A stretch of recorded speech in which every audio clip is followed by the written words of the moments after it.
Hey everyone, and welcome back to Citywide Blackout, your home for the best creators from around the world. I'm your host, Max Bowen.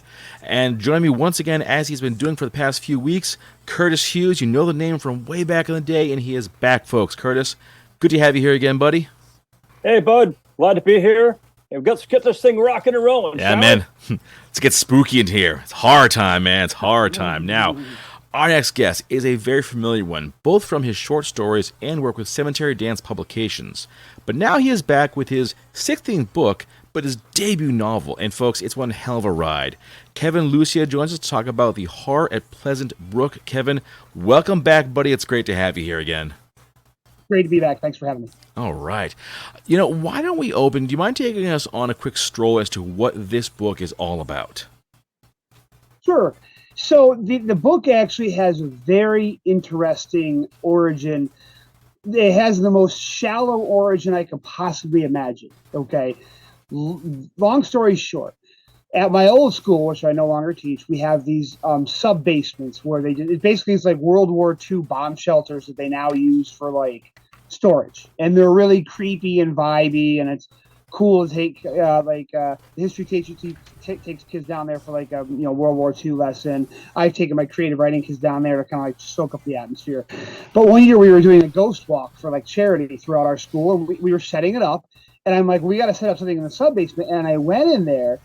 And in the middle of the sub-basement is this absolutely grotesque rubber mask just laying on the floor. And it's like, why is this even in here? It's got this big gaping mouth. It's got these bulging eyes that look in different directions. It's got this stringy hair. And I'm like, why is this here? For years, it's been the story that there's a master key that seniors pass down, and that there's been stories of kids sneaking in there in between classes and things like that. So that's kind of like a well-known secret. But I'm just looking at this thing just laying there in the dust. It's one of those. The mask is actually in here in my horror crave. And I'm like, what is that doing there? And for some reason, I wanted to start doing an online writing exercise. So this just started out very simply titled The Mask. And I started writing this thing online about people who found this mask. This one guy finds this mask, and for some weird reason, he's compelled to put it on. And then it just transforms him and then replicates. And then it kind of petered out, for a little bit because I got busy with other things. But then I'm like, this really could be a novel, And I pulled it off the website so it wasn't there anymore and started rewriting it. And then I was like, you know what? I said, I tend to write quiet horror. That's what I tend to write. And I love it, and I'm never going to abandon it. But I'm like, we just need to see how many people I can kill in this book. How many people can I kill, and how many different ways can I kill them? And right, exactly. So I begin to chapter 10 and be like, no one's had their spine ripped out yet. And it feels like a spine should be ripped out in this chapter. So that's what it originally was just how gory and bloody can I make this? But of course, along the way, I adore character development. That's my wheelhouse. And I also was thinking, at the time I was really binging on 80s horror, like watching a lot of old school 80s small town horror. And there was one that I really like called Mutant with Wings Hauser. If you haven't seen it, it's on Tubi, because Tubi is life. Everything that you could possibly imagine on Tubi.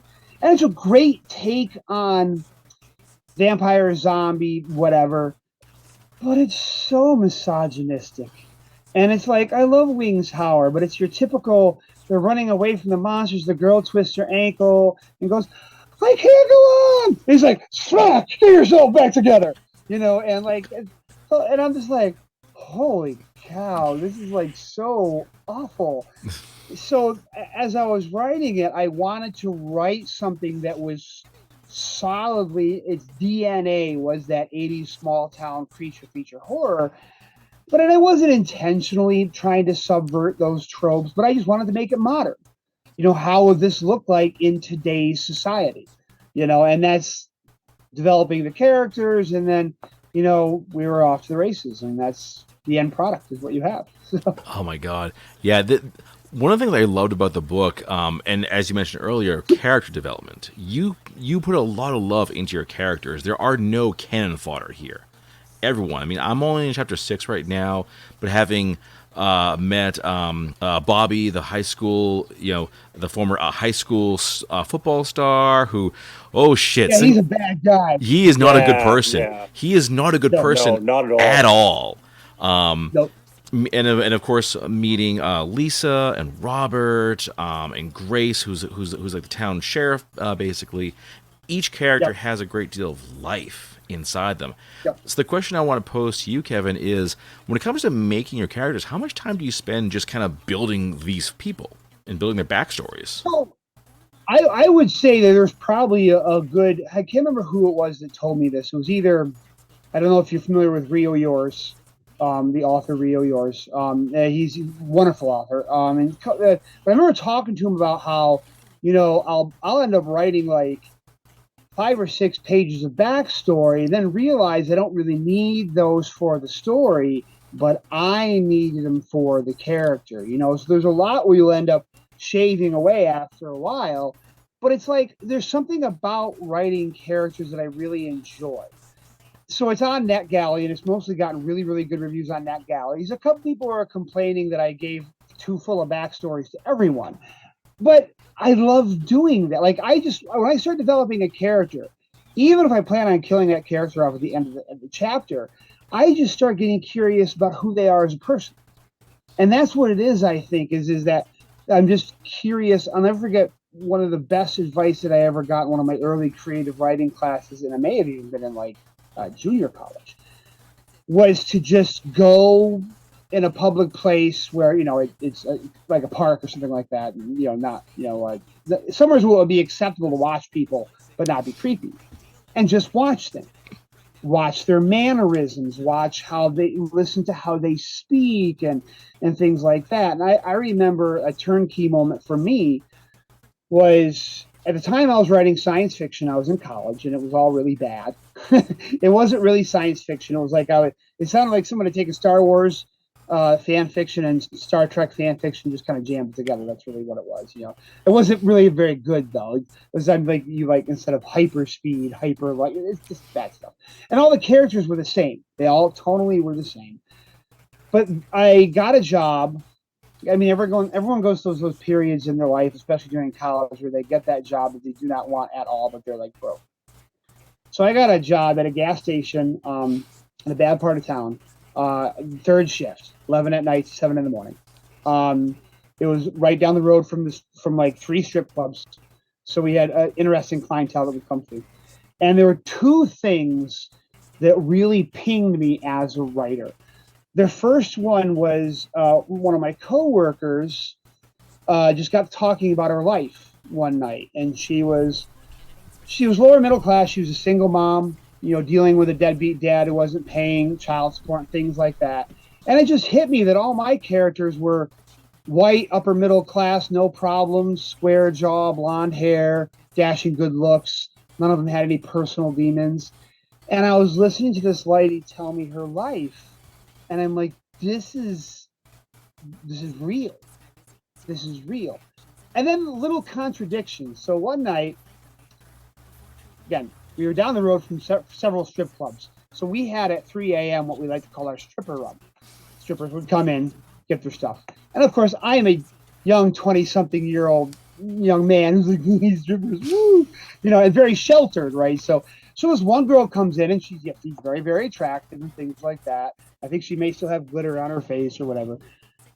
She goes to buy, she comes up to the cash register, and she's like got 3 packs of cigarettes and like a stack of cat food.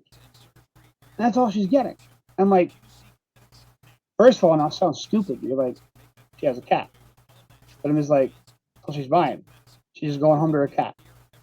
She's a stripper who's been doing whatever all night.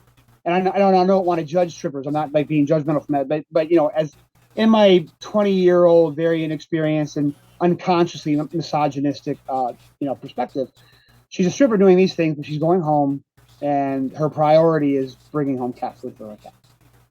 And that was a character trait contradiction. And I'm like, that's interesting.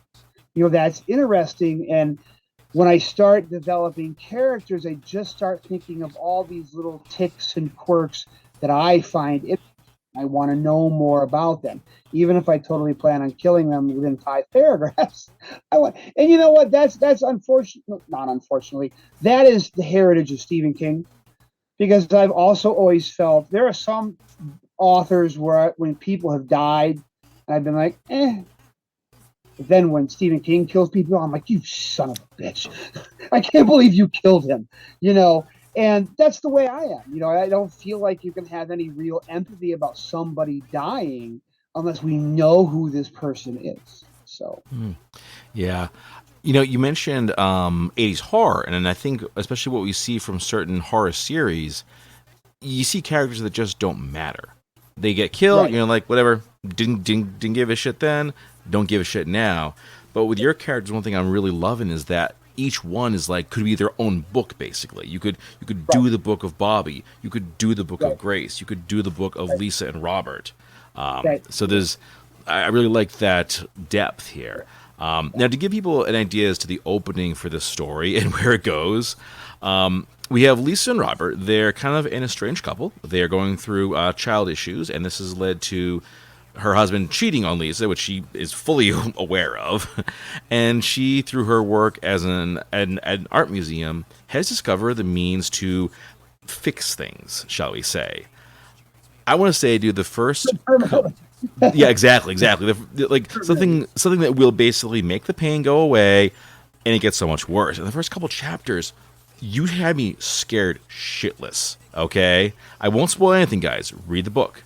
But you had me scared shitless from that first couple chapters. So, in terms of writing... We were talking about that too, Max. Yeah. Right, before we came on started. And I told you, I said, I'm usually not a fan of the horror novels, the genre per se, but I got sucked in immediately. Right. Within the first 4 pages, I was sucked in and ready to go. Yeah. Oh my God. So yeah, and that I think is the strength of the characters along with the story. But you can't have a good story without good characters, I feel like. Anyway, now as I mentioned at the outset of the interview, this is your 16th book. But your first novel, and I'll explain this one, folks, because prior to this, you had done collections, novellas, and short stories. So writing your first book, what did you have to do to sort of shift gears? Well, the novel is something that I've struggled with for many, many years. There have been many failed novels before this. And I think I can't even tell you how I did it. That's the funny thing. I really can't, because what would happen is I would get about 500 pages in, and then it would just collapse under the weight of itself.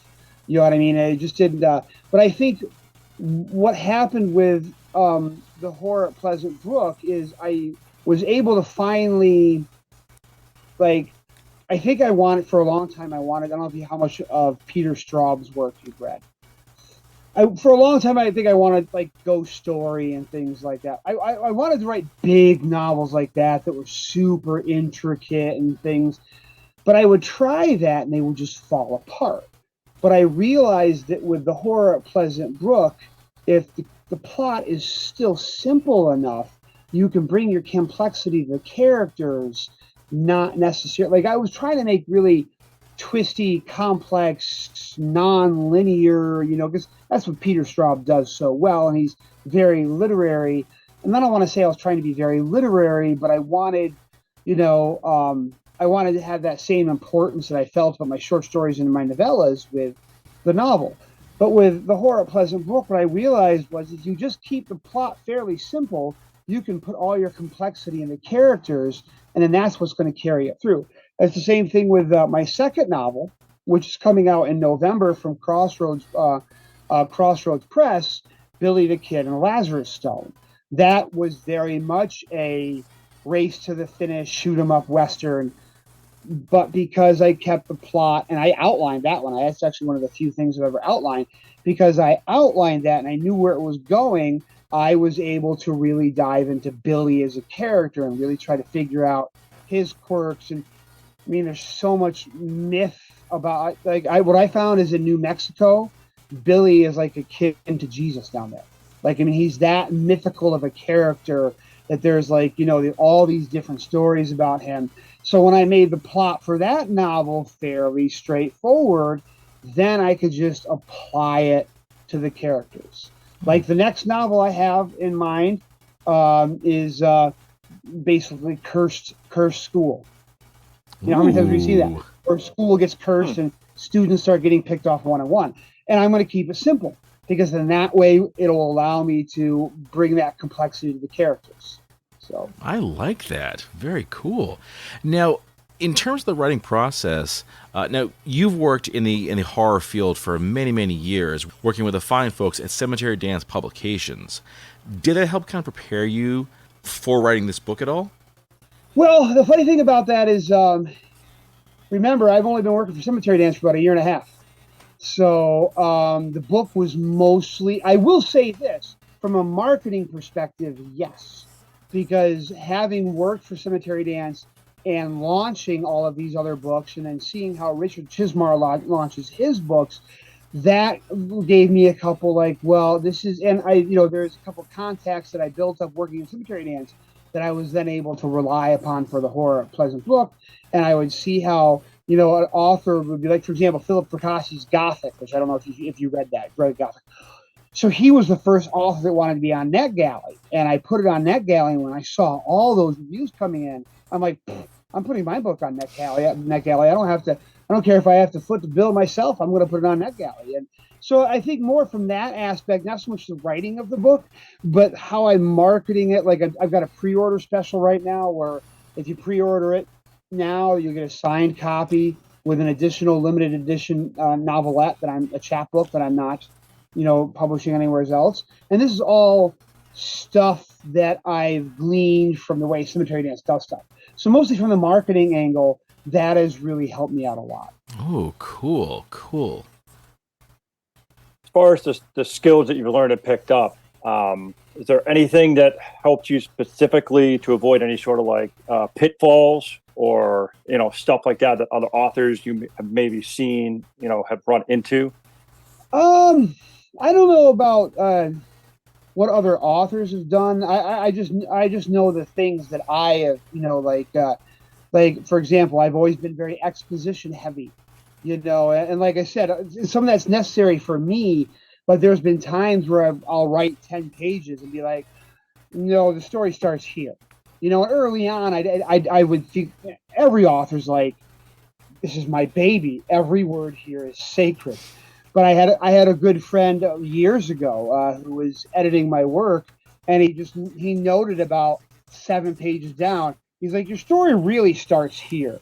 And then when I looked at all the information before it, I'm like, gosh darn it, he's right. So it's mostly stuff that I've learned on my own. Probably one of the biggest lessons was about cliched characters, as far as when you're talking about stereotypes, racial stereotypes, and things like that. Because I think we've all got blind spots, it's saying things like that. And the first incarnation of Billy the Kid was first completed 12 years ago. The very first iteration of Billy the Kid. And one of the characters was half white, half Apache Indian. And one of my friends who beta read it, he came back and he said I'm conflicted. This one half Indian character is badass. He said people are gonna look at this and they're gonna think you create a magical Indian. And I'm like, what the heck is a magical Indian? I just never heard it before. So I went and Googled magical Indian. I'm like, shit. I wrote a magical Indian. The idea that he's Indian and the only reason why he's Indian is so he can be mystical. I'm just like, he could be any other character, but I made him one with nature because so it's little stuff like that. So what that helped me is there's been, as of late, I felt the burden to try to diversify my characters more. Female characters, people of color, LGBT plus characters. So when I do that, I make sure I run it through a sensitivity reader first because of that one experience. So I've got several people who are, or for example, one of the characters in the horror at Pleasant Brook is non-binary. And I had one of my students who's a senior who is non-binary. So I just sat down and explained to them what I was doing. And I was like, if you were looking and reading a book and you wanted to see a non-binary character, what are you like? How do you want to see it presented? Because I want to do it faithfully and I want to do it right. So that's probably one of the things that I've learned along the lines there too. Other than that, I don't have a lot of. Seems like the problems I get into, I just write myself out of them. If I hit a roadblock. Oh, I will say this: a lot of times I've learned that a story screeches to a halt doesn't mean it's done. It doesn't mean at one point I thought Billy the Kid was dead in the water, was never going to see life ever again, and I just put it in a trunk and just said, not now, maybe 2 or 3 years down the road.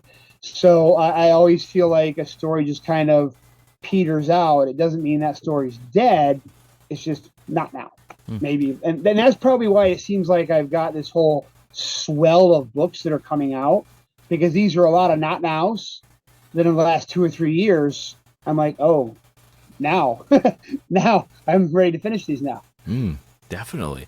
I want to pick up with the topic of diversity in horror, because very early in the book we're introduced to Grace, who is a lesbian, and Sage, who goes by they and them, and I really like that we have that kind of diversity. Is that thing has been around in horror for a while, or is it more of a recent development with the genre? I think it's definitely a recent development. I think it's a recent development that's a long time in coming. But again, 10 years ago, it wasn't even on my radar. Like, I wouldn't even thought about it. Like, occasionally Stephen King would offer a gay character, or if you read Clive Barker would write about gay characters, but you just didn't really think about it.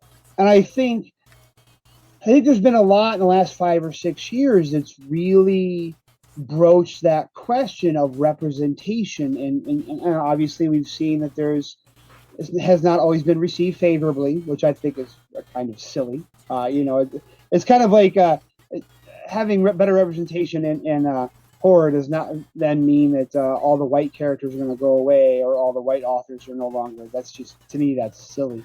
But when you think about being a writer, even if I don't even want to necessarily take credit for being this diverse person. As a writer, you want to be able to capture life as faithfully as possible. There are lesbians who live in our world. There are LGBT non-binary. I know, right? And they have lives, and I feel weird saying this because I don't want to be like that guy who says I'm a feminist, like Joss Whedon. But so I want to be careful there because I don't want to co-opt a movement that's not mine that I don't know anything about. But as a writer, you would think that once something like this has been brought to your awareness, you're like, I've never written that character before. I want to try to write that character, but I also want to have someone read it to make sure that I'm not falling into any. I think it's a great thing, and I also think too, if you're a skilled writer and you want to capture humanity, I don't know why you'd be afraid of it. I don't know why you'd be resistant to it. It doesn't make sense to me. Yeah. So. Exactly. Unless you're resistant to those people actually existing, and then that becomes the they'll it's like a dog whistle, right? Yeah, they'll exactly. Complain all day long about the agenda and these poor white writers that can't write anymore. You're really what you're really doing is, if you're offended by these characters in fiction, that implies that you're basically offended by them existing. Which, again, that's very telling to me. Yeah. And you know what? I think I know who we're referring to, but we're going to move along because we're here to talk about I don't have anyone. I know who you're talking about. Yeah. Yep, that guy. There are so many others, though, too, that just even I know personally, who they just get up in arms, even about the idea of having a sensitivity reader. Like, there's a whole bunch of censorship. No, stupid. That's not. You don't know the definition of censorship. I feel like having a sensitivity reader involved is the same thing as having an editor involved. You have the editor to, fact check your book and make sure everything makes sense. The sensitivity reader is there for that very same reason. Like, for example, I early on, my very first book ever, called Hiram Granger, The Chosen One. I knew nothing about guns. So I had Googled these guns, And then when I had, luckily my editor at Shroud, Tim Deal, was from the military, and he gave me some notes back. And he's like, "This is actually like an airsoft, paint gun rifle, LOL." So that he was, and then I had the book set in Ireland, so he had a friend of his who was from Ireland read it, and his comment was, "It's a really great book, but your description of Ireland reads like somebody who's from the U.S. who read about Ireland on Wikipedia." So having a sensitivity reader is just another type of specific beta reader. Like, it Exactly. doesn't. They're not gatekeepers. Yeah. Put it this way: if there's something in your book that's troubling enough toward LGBT, then that's an indication of something troubling in your character, not just in your writing. Mm-hmm. Okay. Let us talk a little more about the mask, because I love how the backstory of this is something you randomly found in the basement of a school, which could be its own story, too. That could be its own separate horror story. Seriously. Yeah, that's downright terrifying. And reading what we've read, holy shit, man. Holy shit. And I also have to say, reading the first, chapter or so in, I totally didn't expect the mask to come into play here at all. Right, exactly. So yeah, definitely a curveball, but a welcome curveball. I did a little research on that. So the mask, so it's good. You're going to get into the mythology of it, and of course, most mythology and books like this are taken piecemeal from different places. But what I found was a wooden mask from folklore that was worn during certain ceremonies to forget troubles or things like that. And I'm like, I always like finding that nice little mythical. I tweaked it so much throughout the book. I have had one person so far who called me out on my use of mythology because they happen to be a pagan themselves, which is fine. I mean, you can't when you do stuff like that, you figure I just got to make it credible. Like for example, in Billy the Kid, at one point I had to stop myself when it came to talking about bullets and casings and how to make silver bullets, because I'm like, I'm not writing a manual on how to make silver bullets in the 1800s. Yes, maybe a gun nut is going to be like, oh, you got that casing thing wrong there. But what's the likelihood of all of my readers being gun nuts? But yeah, so I looked it up a little bit and I found a wooden mask and things like that. And it was just so eerie finding that mask in the middle. And that's the way the original draft online started, was a school custodian finding it in the sub basement and for some reason being compelled to put it on. Obviously I rewrote that because in the end I had no good reason for it to be in this, so I had to come up with a much better backstory for it. But Okay. It's grotesque. It's awful. It's terrifying. And I used to bring it. Well, I brought it back to my classroom, and I would hang it up every year for Halloween. And the kids that were horror fans would be like, "You realize you've just doomed us all to a horrible death." And I'm like, "Yes, I know. Sorry." Exactly. This is Kevin. You know better, Kevin. You know better. This is exactly what's going to happen. One of the kids is going to put it on. He's going to become some sort of psychotic demon, and then you're a smear on the wall. You know this. Yep. Jeez. All right, Curtis. That's just take it away, man. Take it away. Well, bringing it back to character development and just a love for writing them for the book, The Horror of Pleasant Brook. Was there any character particularly in the book that you found either difficult or complex to write, or conversely, real easy and kind of meaningful to write? Bobby was hard because he's such a terrible person. He was awful, an awful person. And there is a couple of times there where I thought I would cut some corners and make him less of an awful person. I'm just like, no. There was one reviewer who said he might have been worse even before he got the mask on. And I'm like, that was kind of what I was going for, that he was just a garbage human being. Accurate. So his scenes were difficult to write. I loved writing Grace. I loved writing Grace as the town town constable, and kind of reconciling the fact that she used to be in a bigger city. Now she's in a one-horse town. Her one-horse town growing up, and I enjoyed writing her because she was the modern riff off that. Like, how many of these, how many times have we seen in the Halloween movies with the Haddonfield sheriffs, or or some small town a movie with the sheriff, and I'm thinking this is the modern incarnation of that. So I wanted her to have that type of vibe so that old school horror fans are going to read her and see that DNA in her, but I wanted her to be representative of 2021, 2022.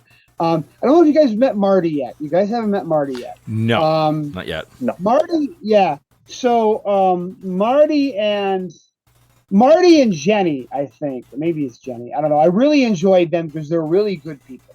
They're really good people, and I enjoyed writing about them. And I enjoyed writing about Scott because, again, your classic horror. Have you gotten to Scott yet? No, I'm on chapter 6 now. Okay, so when you get to Scott, Scott is your classic 14-year-old kid who's a horror nerd. He's the horror nerd in the horror movie who knows everything about horror.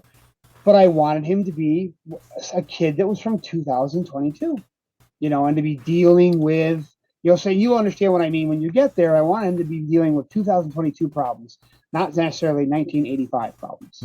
So, you mentioned that, and I really like that part because this book is set in the middle of the COVID pandemic. Schools are remote.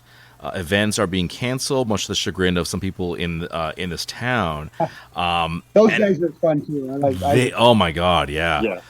I'm kind of curious as to why do that. Why set this right in the middle of this thing that we would all love to forget ever happened? So when COVID was going on, I think probably like a lot of people, I had no desire to write whatsoever.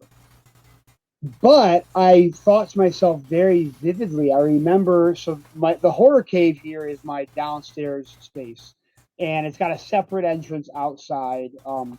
And I remember very vividly just standing outside and looking outside. And we live out in the country, so it's always quiet anyway.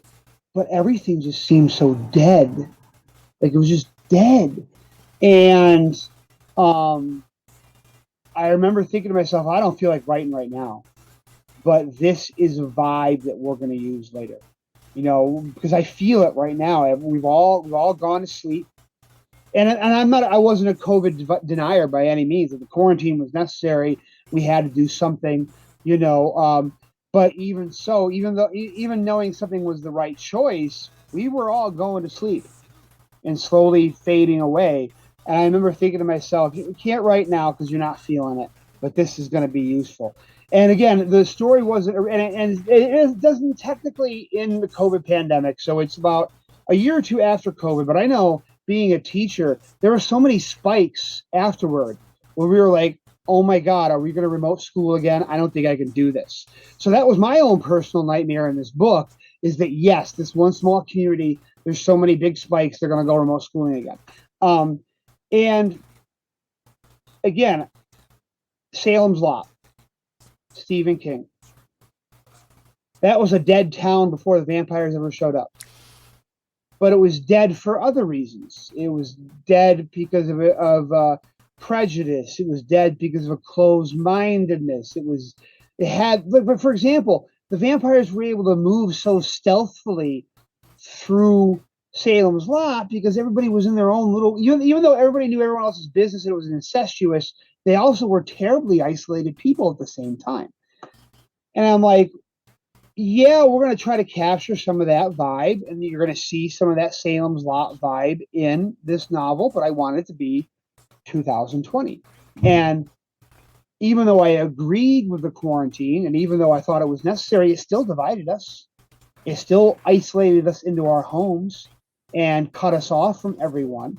And like, I remember as a teacher, staring at Zoom boxes eerily like this, only like 30 of them, and being like, oh, Sammy, Bobby, and Ricky didn't show up today. Who cares?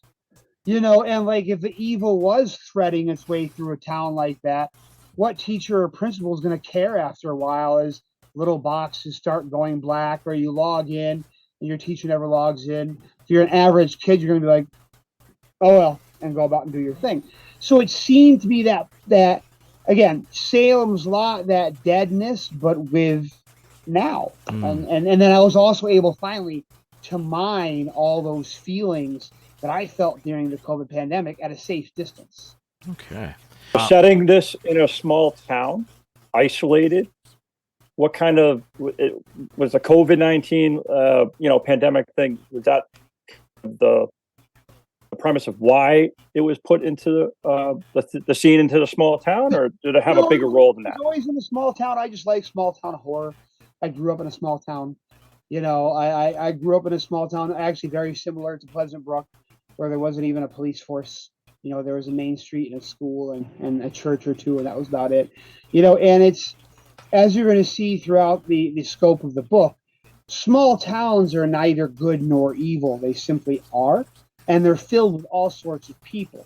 So you're going to meet a lot of annoying people throughout this book, a lot of people who are good people, a lot of people who you're going to feel sad that they die, a lot of people that you really like. And that's what a small town really is. It's all of it, and then it's so small. And like I said, that's the weird thing I think about small towns is small towns are very, having lived in one, they're ironically very incestuous, and that everybody knows everything about each other. But yet everyone's still trapped in their own little world, so they're also oddly separated from each other. Mm-hmm. So I just like small town horror. Yeah. I've never actually written in anything in the city. That would probably be a challenge that I would need to try someday, but everything I usually write is small town horror. Yeah. This actually reminds me of the last time we spoke of your book, and forgive me if I'm getting the name wrong, but I think it was October Nights. Nice. Yep. And that was set in the town of Clifton Heights, which you had sort of built over the years, and it had become one of your main settings for a lot of your works. Yep. Yeah. Yep. And this novel started out as a Clifton Heights novel.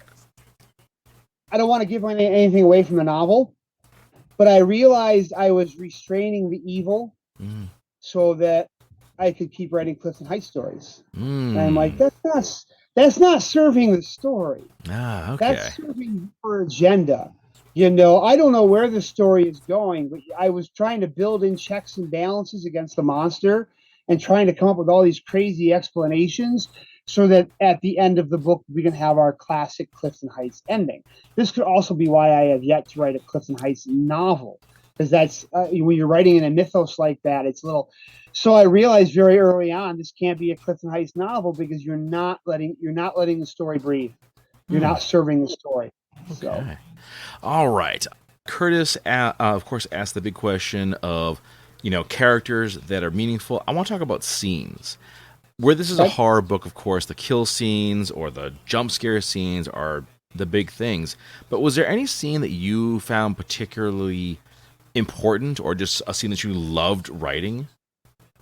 Hard because I liked all the scenes, right? They're all winners. I love the ending.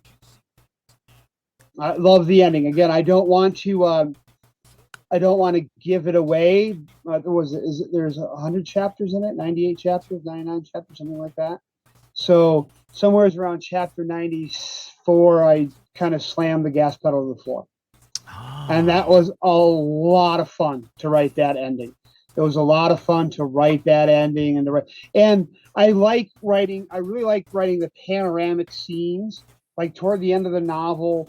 Like one of the things I've always loved about Stephen King, especially in Salem's Lot, there's a passage in Salem's Lot where he writes an omniscient narrative, and he just kind of goes across Salem's Lot and the town and what it's like and all the people. So I do that a couple times in the horror in Pleasant Brook, but also toward the end as the town gets more and more deserted, but yet we still have, like, in front yards, Halloween decorations kind of.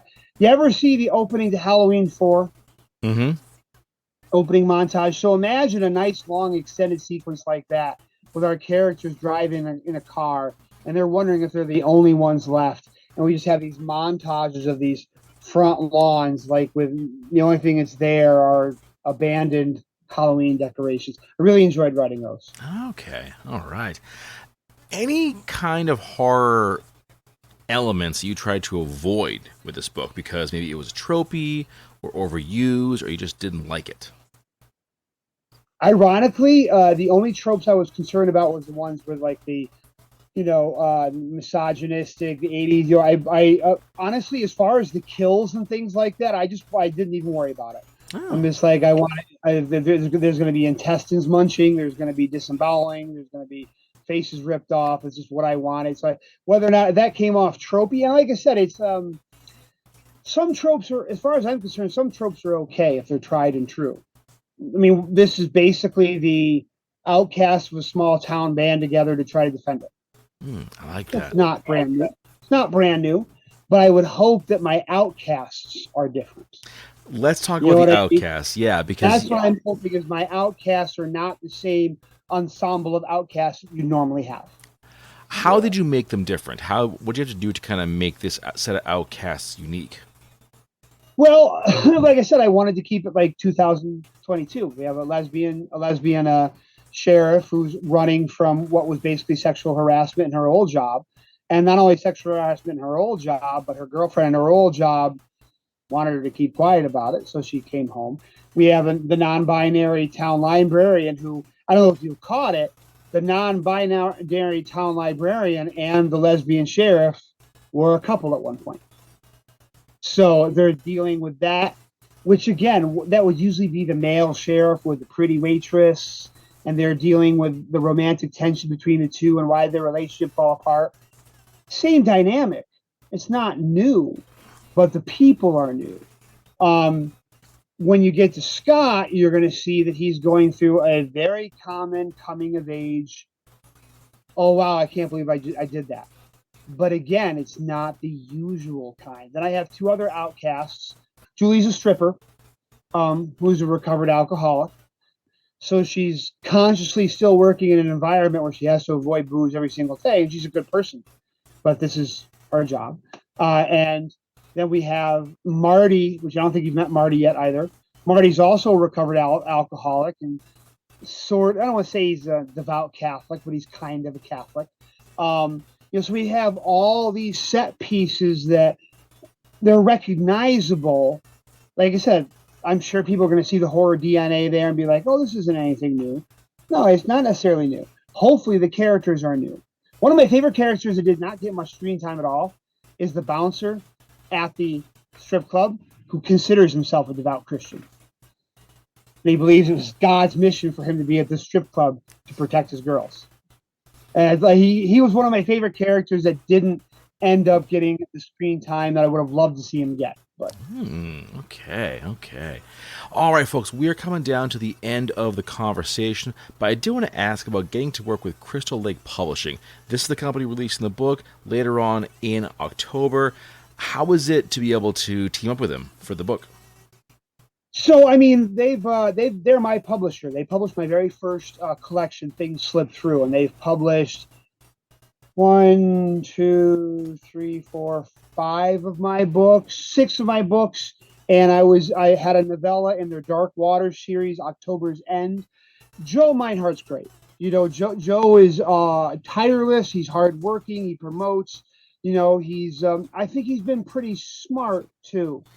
A lot of publishers, we've seen a lot of small publishers rise and fall for various reasons, whether it be overextending themselves, not paying their writers, getting vocally involved in things on social media that they shouldn't be, and then torpedoing their whole publishing company because of it. Joe stays out of those things. He is utterly professional. There's been times where he scaled back Crystal Lake because he's like, I can't lose the company. We have to keep it alive, and he would ask me, like, I remember very early on, my first couple of books, we got a deal with, we got a distribution deal with Ingram. It was really exciting to have my books in brick and mortar stores. But then we realized the returns were getting sent to him in South Africa. And it was because with small press books, any books that aren't sold get returned to the publisher. But he's in South Africa. So these books are getting shipped to international rates. And he's like, Kevin, I said, I'm going to have to take a bunch of books down off of Ingram because it's going to ruin me as a publisher. Are you okay? I'm like, sure, obviously. You got to do what you got to do. We eventually figured a way around that. But he's willing to, okay, this sucks and I don't want to do this, but Crystal Lake has to stay alive. And he's been great about that. He's very innovative when it comes to marketing, and he's hardworking. He's been a pleasure to work with. man. I gotta say once again, I am loving the book. The Horror at Pleasant Brook, coming to you from Crystal Lake Publishing later on in October. Great time of the year, frankly, for it. Perfect. But the big question that everyone wants to know is what's next? What's next? So in the spring, either one of two things. I just finished the final editing on a big short story collection called When the Lights Go Out. That's coming from Cemetery Dance Publications. Either that's going to come out in the spring, or I have another novella that's with a publisher right now that'll come out in the spring. I already have another book sitting with Crystal Lake in November of 2024. It's another Clifton Heights book. It's another, like October Nights, it's the 4 novellas, and it's called We All Go Into the Dark. So that's the stuff that's all official. So excellent. Well, Kevin, man, it's coming to a close way too soon, but I gotta say this has been a lot of fun. And folks, get the book. All right, simple as that. Pre-order it now. Get it. Get out there. Get it now. Exactly. Pre-order the book now. You get a signed copy plus a novella you will find nowhere else. Right off the bat, folks. You get something really big. And as we always say, support the author however you can. Leave reviews, follow their socials, interact with them. It's all part of bringing everything up. And Kevin, thanks again. And of course, looking forward to the next conversation. As am I. Hey guys, what's going on? This is Brian Murphy from One Time Mountain, and you're listening to Citywide Blackout with Max Bowen. Rock on.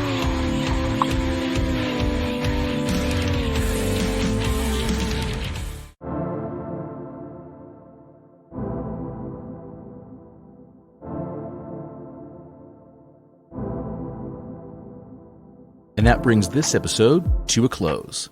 Thanks for listening. And don't forget to follow the show on Facebook under Citywide Blackout and Twitter and Instagram under Citywide Max.